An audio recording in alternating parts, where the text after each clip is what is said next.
Olá, você acompanha a partir de agora a apresentação do projeto final pertencente ao curso de Mineração de Dados Complexos, promovido pelo Instituto de Computação da Unicamp. Somos o grupo 8, Alan Turing.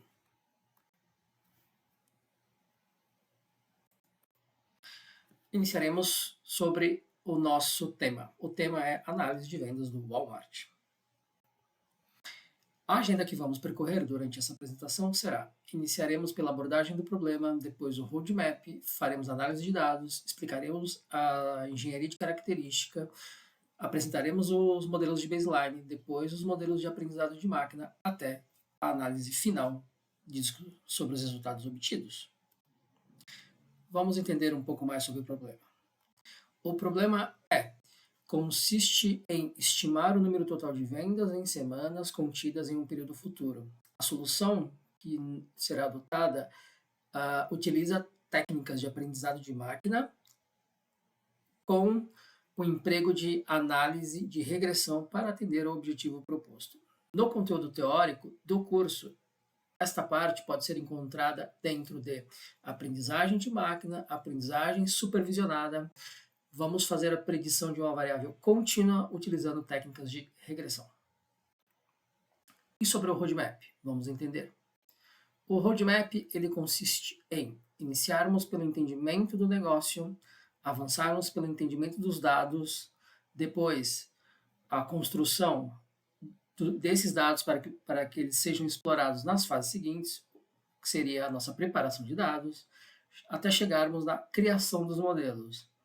A seguir, temos a etapa de avaliação, ajuste deste modelo antes de entregá-los para a produção, que é o passo final. Importante citar que, entre os passos 4 e 5, possivelmente há uma volta do 5 para o 4 a fim de refinar o modelo e extrair sempre os melhores resultados.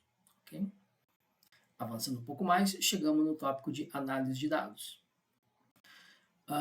Inicialmente recebemos 4 datasets. O primeiro dataset, Stores, contendo 45 lojas, Features, contendo dados adicionais sobre stores e departamentos. Também temos o dataset para treinamento, contendo histórico de vendas, incluindo a variável Target. Temos também um conjunto de teste, que é idêntico ao conjunto de treinamento, porém vai ser utilizado apenas para a medição do sucesso do nosso modelo. Vamos falar um pouco agora sobre a divisão dos conjuntos de dados. Importante mencionar que o conjunto de teste foi entregue, disponibilizado, já separado dos demais conjuntos. Este conjunto de teste será utilizado para que a gente faça a medição em relação ao sucesso do nosso modelo. Utilizamos o conjunto de dados de treinamento da seguinte forma: 70% dos dados ficaram para treinamento e 30% dos dados foram destinados para o conjunto de validação.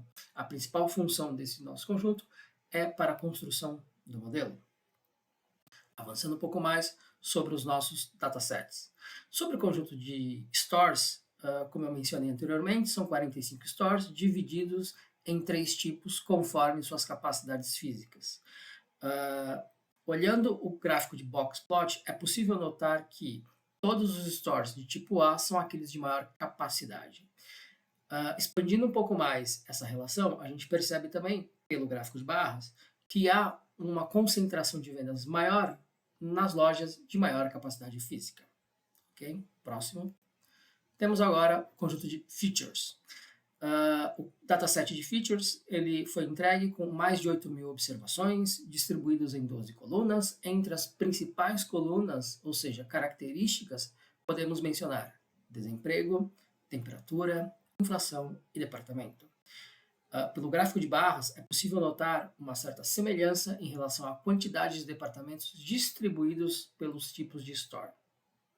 Ainda pelo gráfico mais à direita, é possível notar também uma concentração em relação ao crescimento de vendas em relação ao tipo de store, ou seja, aqueles tipos maiores do tipo A têm mais vendas.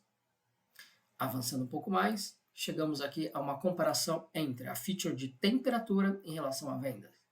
Podemos observar pela linha de temperatura que as vendas estão concentradas entre 30 e 70 graus Fahrenheit, o que denota uma concentração nesse intervalo, ou seja, é uma faixa de temperatura que favorece a venda em lojas.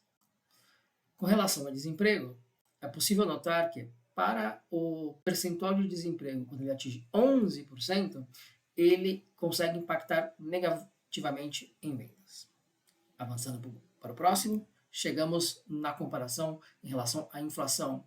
É possível notar no gráfico de inflação três grupos, três clusters de inflação muito bem definidos, com suas respectivas influências em relação ao impacto nas vendas.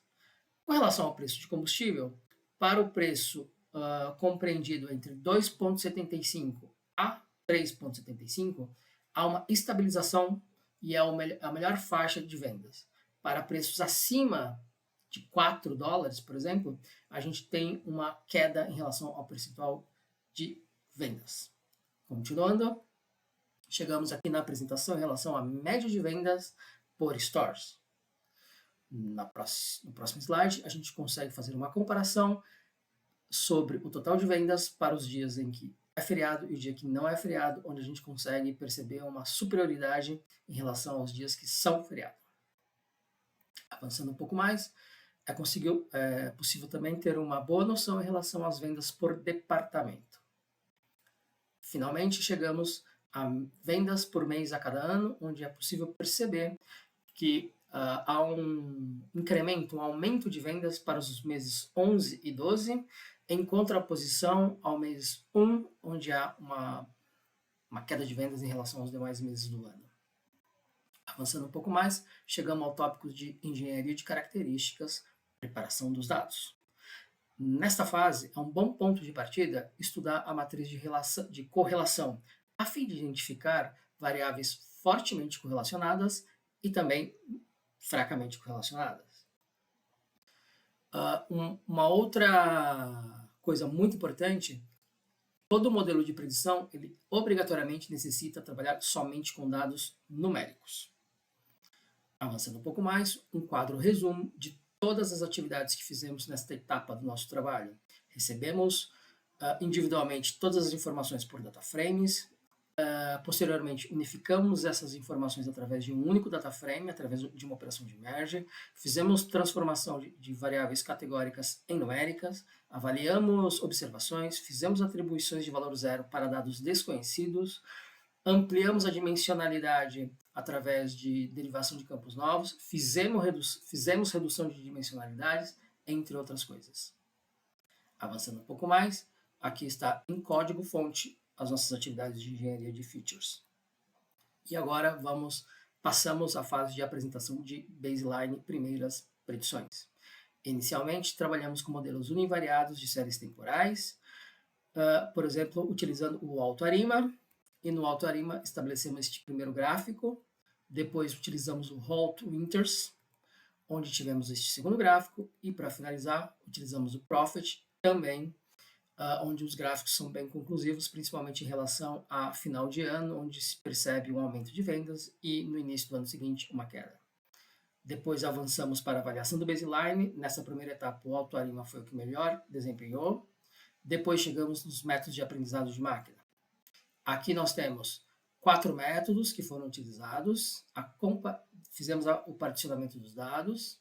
Aqui a comparação entre todos os modelos e o melhor desempenho foi o XGBoost.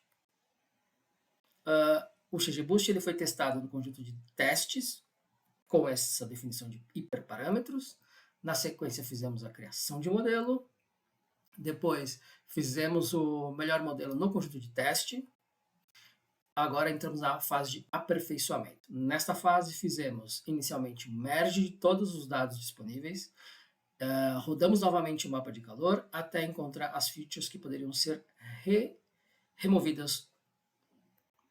Aqui está a primeira análise, a redução de dimensionalidade, depois a criação de um novo data frame, o treinamento deste novo modelo, os resultados, e depois fizemos uma nova etapa de aperfeiçoamento com a técnica de retreinamento. Ela consiste em verificar as ocorrências mais próximas ou recentes, pois elas têm grande importância na predição de valores em séries temporais. Dessa forma, a gente consegue retreinar o modelo de maneira incremental. Aqui o código de implementação, os resultados obtidos, e aqui a comparação dos aprimoramentos, onde o XGBoost teve um desempenho superior. E aqui a análise dos resultados finais. Inicialmente, o AutoArima ele foi o que melhor desempenhou na fase de baselines. Na fase seguinte, o XGBoost, no conjunto de validação, foi o que apresentou o melhor resultado. Depois, fizemos a comparação do XGBoost com os anteriores de baseline. O XGBoost foi o que melhor desempenhou. Na fase de teste aumentado, também houve uma comparação, mas não conseguiu superar o XGBoost. E, finalmente, a gente conclui que o XGBoost, além de identificar sazonalidades e tendências, foi capaz de reduzir o erro em relação ao baseline em torno de 2 vezes. Eu chego ao final dessa apresentação, agradecendo pela atenção. Muito obrigado.